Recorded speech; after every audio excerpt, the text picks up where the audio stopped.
Mercedes GL 550, заміна передніх амортизаторів. Праве колесо. Амортизатор у нас стоїть ось з пневмоподушкою. Спочатку знімаємо цю планку, потім знімаємо болт, знімаємо тягу стабілізатора, знімаємо кульову опору. Потрібно відключити компресор пневмоподушок. Відкручуємо цю гайку, пускаємо подушку, відкрутили гайку, знімаємо стабілізатор.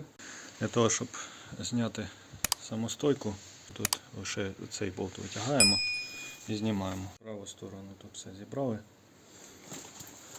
знизу також все вже прикрутили.